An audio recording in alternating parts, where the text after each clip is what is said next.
You're listening to the Future Tech Health Podcast with Richard Jacobs. Until I reached age 40, I never realized the obvious, that we all have medical issues, or we at least have a family member or close relation that has, or will have them in the future. Medicine and biological systems are the final frontier. Until we've conquered death, figured out how life began, cured cancer, and understood our purpose in the universe, there's a heck of a lot to talk about when it comes to our health. Future Tech Health means I'll be covering futuristic topics that are actually already in clinical trials, or even starting to appear on shelves or by prescription, or available for your own use. We dive deep into stem cells, CRISPR-Cas9, the science of sleep, epigenetics, medical testing, cancer, ketogenic diets, stem cells, aging, regenerative medicine, and more. My goal for you, the listener, is to learn from these podcasts. You may very well learn something that may change the course of your life for the better, steer you towards a new career, or give you insight into addressing a serious medical problem. Remember, however, this podcast and its content is informational in nature only. No medical, tax, legal, financial, or psychological advice is being given. If you enjoy the podcast, please listen, subscribe, like, and share it with friends. Thank you. Hello, this is Richard Jacobs with the Future Tech Health Podcast. I have Kim West. She's a founder of a company or a website called Sleep Lady. She's referred to as the Sleep Lady. It's a trademark term for her. She's also an author. So Kim, thanks for coming. How you doing? Thank you. Thanks for having me. How did you become the Sleep Lady? What's your, how did you get that name? Well, I've been a family therapist for over 25 years. And when I started to work with babies in sleep over 20 years ago too, I had a client who was 3 years old, and I was calling to check up on how his sleep was going with his mom. And he heard me talking about him and his mom talking about him. And he actually gave me the name. He said, "Mommy, are you talking to the Sleep Lady?" And I said, I like that. But how I became the Sleep Lady was when I was pregnant with my first daughter, and my older brother and his wife had just had their first son who wasn't sleeping, and they were a wreck. You know, they're stressed out. They were feeling like their work performance was being affected. They were saying things like, "I'm never having any more children." And I thought, oh my gosh, is this a problem that I didn't even think that would be a problem, as a pregnant mom. And so I began to research and figure out a way that I could use my background, my master's in child and family development to help me. And of course, I actually had the baby and had to, and I got some bad advice, unfortunately. And so I had to kind of go inward, figure out another way to do things differently. And I really wanted to, at that time, there was only one method, which was Ferber, what they call in the United States Ferber. Other parts of the world, they call controlled crying. I call it time. What is it called? Ferber? Ferberizing. Yeah. Ferberizing. Yep. Because Dr. Richard Ferber was the first author and first doctor. Oh. Yeah. And unfortunately, it was like raising a Ferber, F-E-R-B-O-R. But it was Ferber. I know. Yeah. I mean, my understanding is that he doesn't love that his name has become a verb.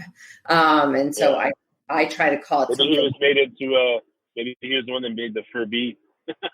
Yeah, right. No, I don't think so, but that would be funny. His method is basically called graduated extinction. So where you put the baby in awake, you leave them and you check on them in timed increments. And then the other method is really become popular by Dr. Weisbluth, and that's full extinction. Put the baby in the crib, leave the room, don't go in all night, no matter how long they cry. And I was uncomfortable with two of those two methods. I also know that they don't always work because never does one thing work for everything. And because I'm such a supporter of a secure attachment, I came up with a gentle method that we're referring to as parental fading. So you don't leave your baby or child to cry alone to go to sleep. Right. Okay. Yeah. So what's the method look like in comparison? Yeah. So you put the baby or child into their bed awake, right? We all kind of say that. And then you stay with them and you stay and offer, physical and verbal reassurance, even pick up to calm if needed. And you do that at bedtime and each waking at night until they're asleep. And every 3 nights you move farther away from the bed. So therefore you're doing less and less as your child begins to incorporate the skill independently. So it's just an option, just like all the other methods. My method, which has been coined the Sleep Lady Shuffle, is, not a one size fits all. But it's an option for those parents who don't want or can't or tried more crying out methods and it didn't work.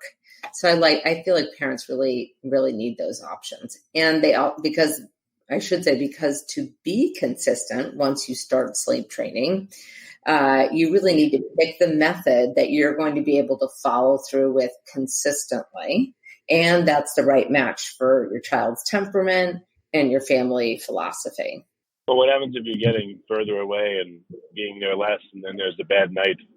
The kid's sick, or for some reason they're just nothing calms them down. They keep crying. What do you do then? Do you move closer in a few steps and reset? Do you reset all the way, or what do you do? Yeah, well, some of it obviously depends on the details of how long the parents have been sleep coaching, what's the age of the child. But in general, I would recommend that if a child gets sick in the middle of sleep training, I'd have you, move closer. Or if you're already sitting close because they got sick in the first three to 4 nights, then I might have you stay in that position longer. So sort of pause, if you will. Okay, gotcha. And this is mostly for newborns, or what about older children? No. My book goes from, I talk about babies under 6 months, but I really don't recommend full-on night and nap coaching until 6 months. Sometimes you can start a little bit earlier, but really each baby under 6 months needs to be assessed. But it's 6 months to 6 years of age. Okay. I personally worked with older kids in my practice as a therapist. But if you're talking about just straight up behavioral sleep problems, that's the age group that my book covers. With older kids, what happens if you have rule out? What if there's an older kid that something happens? They have a traumatic event. They start wetting the bed, or not sleeping, or having nightmares. For a child over 6? Yeah. Sorry, I didn't hear the beginning of your question. So for a child over 6, one of the reasons why I don't address that in my book, but have addressed it in my practices, sometimes you have to rule out generalized anxiety disorder, or if they had a traumatic event, PTSD, post-traumatic stress disorder, and they may need some even short-term psychotherapy. You don't want to, you have to address a potential underlying problem. The other thing that also gets missed with behavioral sleep problems is sometimes they are coexisting with an underlying medical sleep problem. So allergies, asthma, in particular, the medication to treat asthma, reflux, restless leg syndrome, obstructive sleep apnea, even with some older children, narcolepsy. Okay. Do you recommend that, if you suspect your child's having a problem, to maybe sit with them after they go to sleep and watch them for a few minutes and see if they're snoring or if they're thrashing or doing things, and maybe a couple times during the night? I always recommend, sometimes it's hard to know that because we often will, for instance, snore in REM sleep, which is later at night. But certainly if a parent's really concerned and they don't have a monitor, they could either get a monitor or borrow a video monitor and watch their child that way, or they could sit in the room if they felt comfortable. But I always have parents, before we start sleep training or coaching, get what I like to call the green light from their pediatrician, so that we've done at least as much due diligence as we can. And then in my history form that every parent fills out before we start sleep training, there are lots of questions to help them rule out and to help me know whether they need to be referred out.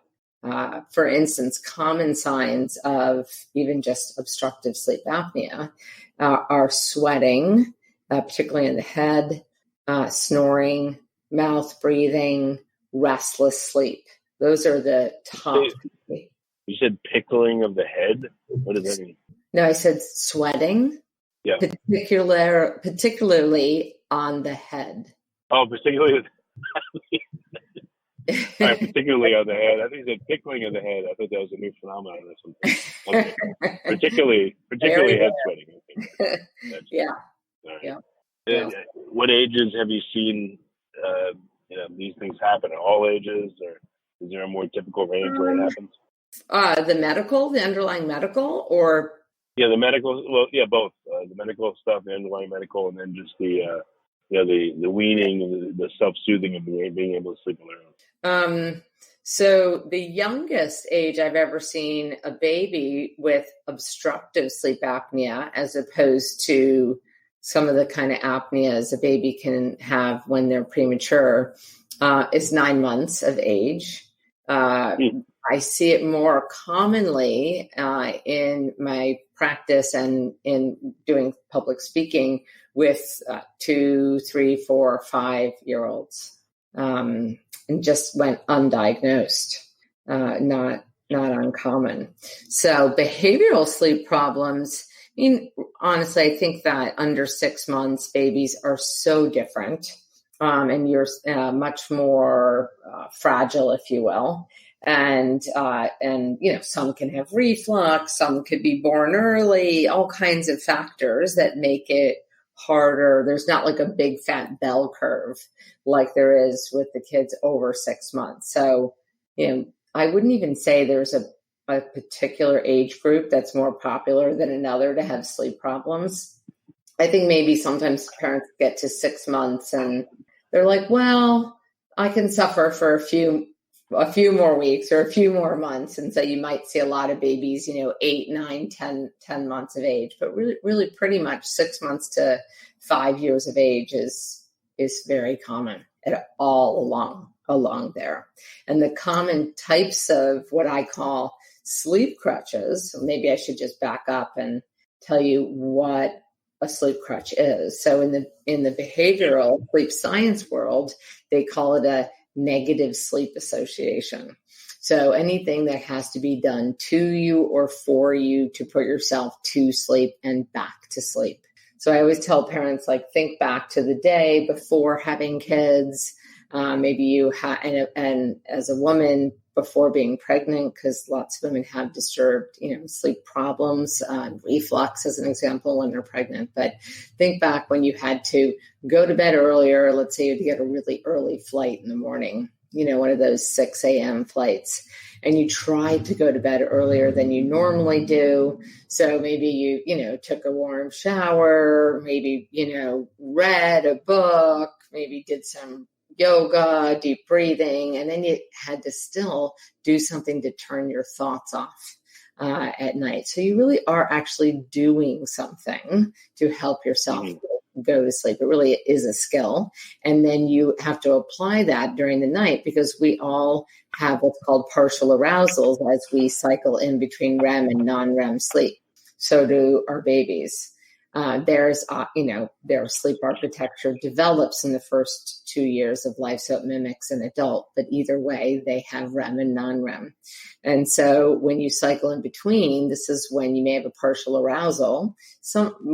We largely don't even wake up for them, you and I, if we have good sleep, and we don't have any negative sleep associations. But if you did, you'd wake up and you'd need whatever it was done to you to help you get to sleep to begin with. So if a child is, let's say, rocked to sleep, in a parent's arm at bedtime. They rock the baby totally asleep, put them in the crib, kind of sneak out of the room, hope they stay asleep. And then every time they wake up in between those partial arousals or those sleep cycle transitions, they're going to need the parent to come back in and rock them back to sleep. And so this tends to get worse and worse over time, often. And I also find that parents start adding on new sleep crutches, like, oh, I used to be able to nurse you to sleep and put you down and everything was great.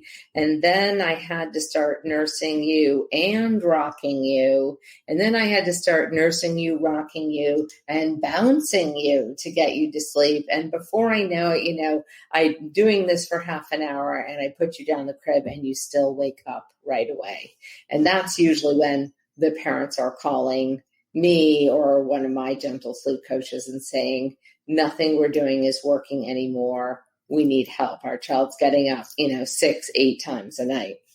And why would the crutches need to multiply in the first place? And why do you think that happens? I think it's sort of like it's like that it loses its strength, or we build up a tolerance, if you will. Now that's not true for all children, but I have found it to be common. I think part of it is because it's kind of loses its strength, if you will.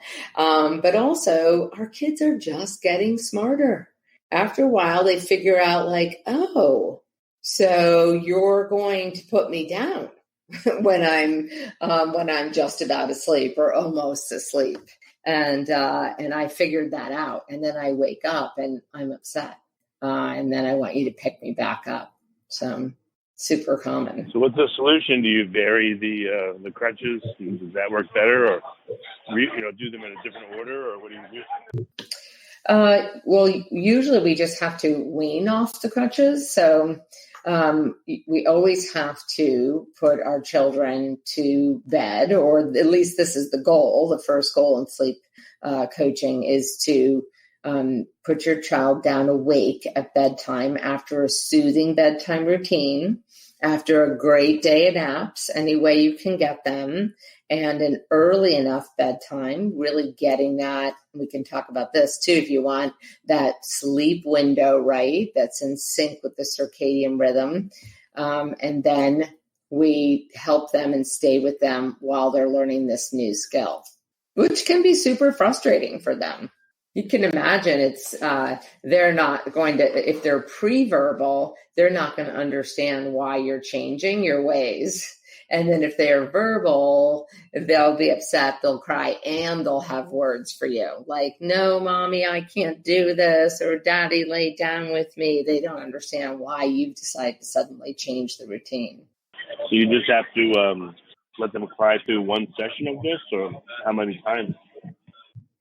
Well, it depends on what sleep coaching method you use, right? Extinction, graduated extinction, or parental fading. So, if you use my method of parental fading, you would stay with your baby or child. You'd offer physical, patting, shushing, humming, singing. It's okay, honey. I'm here for you. If they get really hysterical, a hug, a hold, a pick up to calm, a put down, really trying to help them. And over the first 3 nights, doing less and less as they start to learn the skill. And all of a sudden, a lot of parents will say, oh my gosh, he's started to pull it on his ear, or rub the sheets, or lift their legs up and plop them down. And you see them starting to learn what makes them feel good and helps them go to sleep themselves.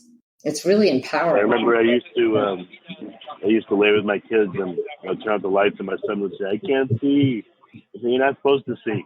Go to bed, Uh-huh. So maybe just hanging out with them in the darkness, with no radio or TV or any of that stuff, or phones.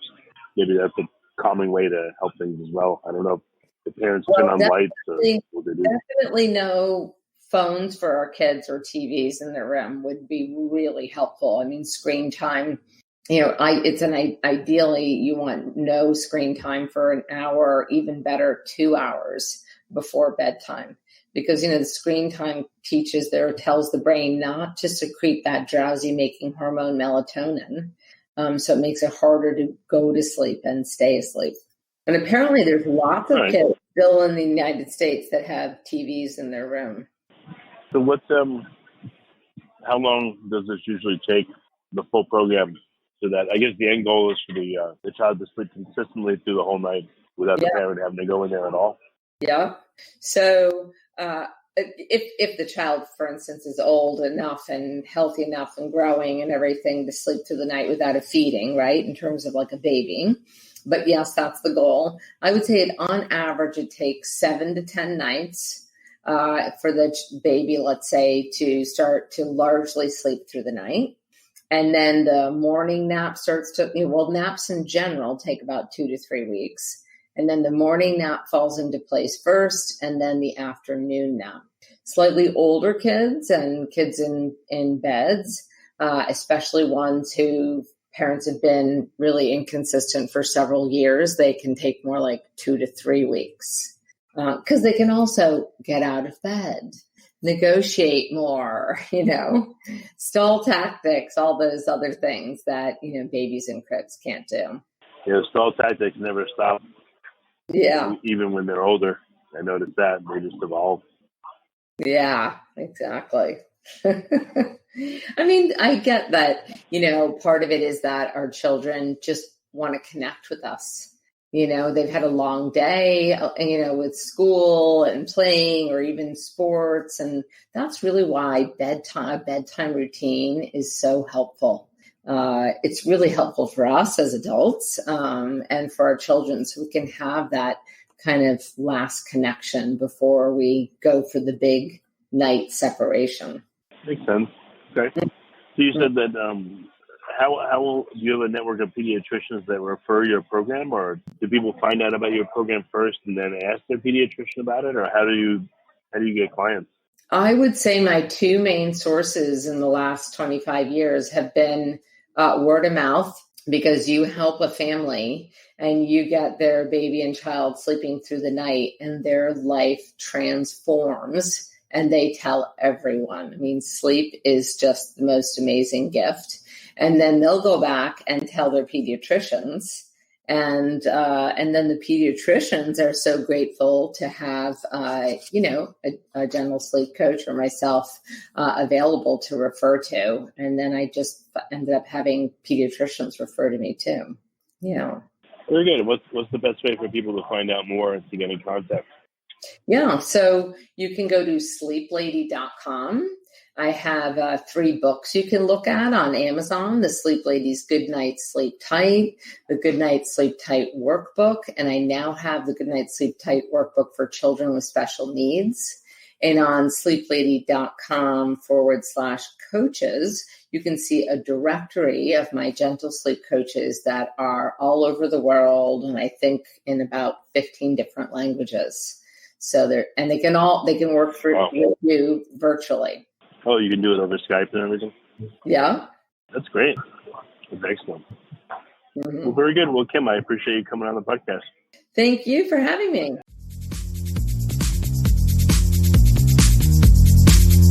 You're listening to the Future Tech Health Podcast with Richard Jacobs.